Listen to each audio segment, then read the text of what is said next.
Nearly 30 years after a Lexington man's murder, his family fights to keep one of his convicted killers in prison. Now at 4, we're live in Frankfort with what Michael Turpin's family told the parole board. A bold burglary caught on tape. See how criminals stole something very large and very loud from a Central Kentucky business. A lot of wind out there across the Bluegrass State today. Coming up, we'll show you why that wind will eventually lead to a little taste of winter later in the week.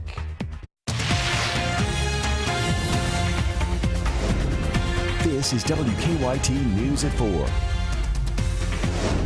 Good afternoon, I'm Jennifer Palumbo. The week is off to a wet start, and it's been very windy. Here's a live look at our sky cam overlooking Triangle Park and Rupp Arena in downtown Lexington, where it's in the upper 50s right now. Chief Meteorologist Chris Bailey has a first look at the forecast, and Chris, those temperatures are dropping. Yeah, they really are, from northwest to southeast, starting to at least get rid of all the record-breaking stuff we had over the past weekend. But the winds today and last night, as expected, Jennifer, taking center stage. We were setting this up for several days last week. Earlier today had gusts 40 to, in some areas, 50 miles per hour. Not as strong now. Still, though, we're talking about 25 to 30 miles per hour with some of those gusts, especially across parts of central and western Kentucky. Big area of low pressure that is across the Great Lakes area right now. And that has one front just across parts of eastern Kentucky, another little weak boundary coming in on that northwesterly flow behind it. But you look at your Defender radar network, notice how we have a little clearing across eastern Kentucky. Had that in the Bluegrass region earlier.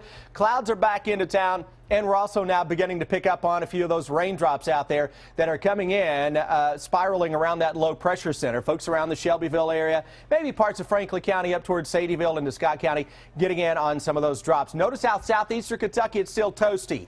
Not as toasty across parts of central and northern Kentucky, but later this week, it is finally going to feel and look like December, if only for a few days. We will track that when I get back here in just a few minutes, Jennifer. Thanks, Chris. A woman convicted in a murder nearly 30 years ago will go before a parole board again tomorrow.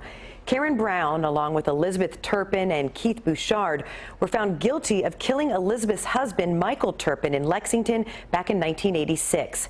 WKYT's Sean Moody is live in Frankfort, where the victim's family told the parole board today why Brown should stay in prison. It's our top story at 4. Sean? Hey there, Jennifer. This hearing went on for about a half hour. Michael Turpin's parents, his brother, and some other family members and friends were here, and it was very emotional. There were a lot of tears in that room as they told the parole board what Michael Turpin's murder has done to them over the past years. Michael Turpin's father, Don Turpin, told the board that he's angry that they have to keep coming to parole hearings to give their side. Karen Brown received a life sentence with the possibility of parole after 25 years. All the family members who talked to the parole board members say they want the board to give Brown a serve-out, that she would have to serve the remainder of that life sentence and that would be it. This is the second time Brown has come up for parole, and Turpin told the members here today that the last board, quote, didn't have the fortitude, end quote, to hand down a serve-out. We hear the life as a life sentence, which means that she should spend her entire life where she's at. It doesn't mean 8 years or 20 years or 30 years. Life is life. Now, Karen Brown will get the chance to make her case to the board tomorrow morning at the Kentucky Correctional Institute for Women. When she was up for parole the first time back in 2011, she told them she had been reformed and that if she were released, she would work hard to pay her debt back to the Turpin family. The board members could make their decision as early as tomorrow. Live in Frankfort, Sean Moody, WKYT. The other 2 people convicted in the case have parole dates coming up in the next few weeks. Keith Bouchard is eligible in 2018. Elizabeth Turpin, Michael Turpin's wife at the time of his murder, is eligible in 2021. Also making news at 4, a brazen burglary caught on tape. It happened about 12:30 this morning at a Madison County truck and trailer shop off exit 95. This surveillance video shows the burglars plowing through a gate with a truck. They then hot-wired a Dodge truck and took off within 10 minutes. They stole a 05 Dodge white, had the big ram, big heavy bumpers, you know, they call them ranch hand bumpers on the front. Had a big exhaust, real loud truck. So I mean, it's one of those you don't drive through the neighborhood at 12:30 at night, you'll wake up everybody. But owner Timothy Cobb estimates his loss at $30,000. So far, no arrests have been made. A Lexington church hopes a nearby traffic camera might help solve the mystery of who vandalized a statue. Someone broke off the arm of the Sacred Heart of Jesus statue outside St. Peter Claver Catholic Church last week. These photos show what it looked like before and after. Right now, Lexington police have no description of the vandals. Father Norman Fisher says he has no idea why someone would do this. Sort of like the story of how the Grinch stole Christmas. Like, he tried to steal all of the presents and all of the trees and all of the decorations for Christmas, but he still heard, as he took it all and stole everything up on the high mountain, he still heard this joy. What's this songs going on? The statue is believed to be around 60 years old and worth $5,000. We'll have the latest on WKYT News at 5:30. Our reporters are working on a number of other stories for WKYT starting at 4:30. Amber Philpott joins us from the newsroom with a look at some of the news in progress. Good afternoon, Amber. Good afternoon to you, Jennifer. Two teenagers are recovering today after an accident on Interstate 64 in Franklin County over the weekend. The Franklin County Sheriff says a 16-year-old driver lost control of her car and hit a guardrail. We're told the guardrail went through the car and injured the driver and her passenger. The sheriff says an off-duty Lexington paramedic helped the girl before first responders arrived. Today, we talked with that paramedic who is being called a hero. You'll hear from him on WKYT News at 4:30. A week after the horrific crime, Logan Tipton's classmates and teachers are hoping to keep his memory alive in a permanent part of Simmons Elementary School. They're collecting plastic bottle caps and lids so they can create a bench in his memory. The response has already exceeded expectations. Because of that, the school may be able to add multiple benches and even plant a tree in Logan's memory. They can say, I helped, bring that bench, by bringing in caps and things. So it's a way for them to honor his memory and to be able to do something to help. Says they'll be accepting plastic caps and lids until the end of January, and they hope to have Logan's bench in place by springtime. We'll have the details on when and where to drop them off ahead on WKYT News at 5 and also on WKYT.com. That's a look at some of the news in progress. Jennifer, back to you. Thanks, Amber. That is stories making headlines across the nation at 4. Donald Trump continues to take aim at Ted Cruz in their battle for the GOP's 2016 presidential nomination. The two candidates went back and forth on Twitter over the weekend, with polls showing the Texas Senator Cruz gaining ground on Trump in the key state of Iowa. Both men will join 7 other Republicans to face off tomorrow night in Las Vegas for another primetime debate. A new NBC News Wall Street Journal poll just released finds Democrat Hillary Clinton would trounce either Trump or Cruz in a general election matchup. President Barack Obama says the battle against ISIS is moving forward with a great sense of urgency. The president visited the Pentagon to get an update on anti-terrorism efforts in Syria and Iraq. Melissa Rainey has the latest. The point is, ISIL leaders cannot hide, and our next message to them is simple: you are next. With his entire team in tow, President Obama met with the military's top brass at the Pentagon to get an update on efforts to crush ISIS.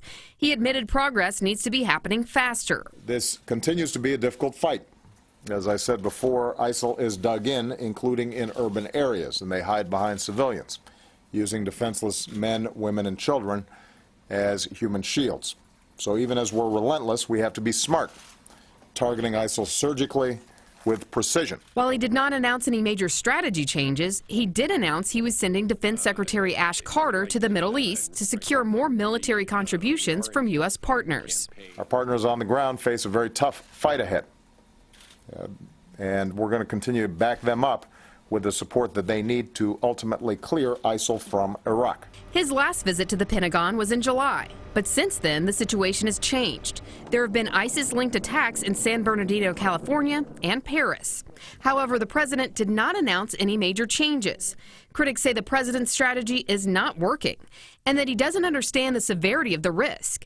One analyst says clearing ISIS will not happen overnight. But that progress is coming pretty slowly, and this strategy is going to take years and years to root out the Islamic State. I'm Melissa Rainey reporting. The White House also announced today the president will go to the National Counterterrorism Center later this week to review efforts across the government to prevent attacks on the homeland. On Wall Street, oil rebounds and so do stocks. The Dow jumped 103 points to close at 17,368. The Nasdaq picked up 19. Amazon is no longer selling most hoverboards from its online store. The move comes after reports of hoverboards catching fire. The online retailer is suspending sales until manufacturers provide documentation that their hoverboards meet safety requirements. If you plan to fly this holiday season, you'll have plenty of company. A new survey finds 38 million passengers are expected to take advantage of lower airfares during the holidays. That's an increase of about 3% from last year. The U.S. Post Office says today will be its busiest shipping day of the year. It's also a very busy day for delivery company FedEx. Getting those holiday gifts delivered on time is a complex process that combines manpower and technology. Weijia Zhang got an all-access pass inside the company's Global Operations Center in Memphis, Tennessee. A nonstop wave of packages flows into the FedEx Global Operations Center. Some 10,000 workers will handle 2 million packages every day during the busy holiday season. We're just started our Super Bowl. Once packages arrive, they are unloaded and sorted to a conveyor belt that determines their final destination. FedEx says it's on track to set a record this holiday season by delivering 317 million packages, up more than 12% from last year. Because online shopping is booming. Well, our infrastructure is really geared around the capacity to handle 1 month out of the year. So it's all about the holidays. It's all about the holidays. Packages are flown in and out of Memphis International Airport, where FedEx has its own flight control tower to help land 200 planes a night. And just like commercial flights, there's a chance for some fog coming in. Bad weather can get in the way. In 2013, a series of snowstorms crippled deliveries. Many customers didn't get packages until after Christmas. This team's job is to keep that from happening again. 15 in-house meteorologists use 2 massive monitors to track weather and cargo planes around the world. We make tactical decisions minute to minute throughout the day. FedEx says if storms hit this year, they now have a better ability to revise routes and move packages to different hubs, hoping deliveries will show up on time. Weijia Zhang, CBS News, Memphis, Tennessee. FedEx teams not only watch how weather impacts shipments, but also labor and security issues around the world that could delay flights and deliveries. We'll get shiny new bikes this Christmas thanks to the generosity of the community. Deanne Stevens is out and about today at Audi of Lexington to tell us about a bike drive. Hi, Deanne. Good afternoon, guys. We are here at Audi of Lexington, where check out all of these fabulous bikes. This one specifically, am I allowed to say who it's for? Quincy is getting this bike. Quincy, the sad part is you're probably about, I don't know, maybe 10 years old, and that's already fitting me. Chad Kimmish is with us from Audi of Lexington. This is so cool to see all of these bikes lined up with fabulous names on them for Big Brothers and Big Sisters. Yes, we've partnered with KYT and Big Brothers and Big Sisters, and we're asking people to bring a bike in and donate it, and we'll match one new bike that they donate with another new bike. That's as easy as it is, as it comes, because folks can run to the store, pick up a bike, and you're going to donate one for everyone that's donated. That's right, and if it's not put together, we'll assemble it for them. Wow, it's full stop shopping here, isn't it? Mike Scanlon, Big Brothers and Big Sisters. I love the fact that when we walk in here, all of these names are lined up. You've got Dallas and Harley and Jeremiah. Their names are already on here, ready for these kiddos to take these bikes home. Every single one of these bikes represents a kid that would have never had a bike had Audi not done this for these kids, and this is just a fantastic holiday story. It is neat to see our community coming together, so much so that you said, Deanne, we have more bikes now that are actually able to go to different counties, not just staying here in Fayette County. These are great folks that are coming and being a part of this and continue to give these bikes. Exceeded everybody's expectations on the very first year. We'll be taking bikes to other counties and also working with some other agencies giving bikes to kids. So this is just an incredible holiday story. Now, it's not too late. You have until Friday to bring a bike. The folks at Audi, they'll even put it together for you and then give it to those kids in need. So come on out, located in Hamburg, and bring the bikes for the Big Brothers and Big Sisters of Lexington. I'm Deanne Stevens, out and about. Back to you guys. It's time for Better Living, health, education, and consumer news that impacts your life. More than 35 million people in the U.S. have irritable bowel syndrome, or IBS.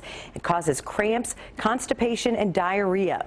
Well, now a new poll from gastroenterologists finds about half the people questioned said the symptoms are so bad they give up caffeine or their cell phones in exchange for relief. Recent studies suggest American children are developing earlier than in years past. This may cause parents some concern, but the American Academy of Pediatrics says signs of sexual maturation in children don't necessarily mean puberty has started.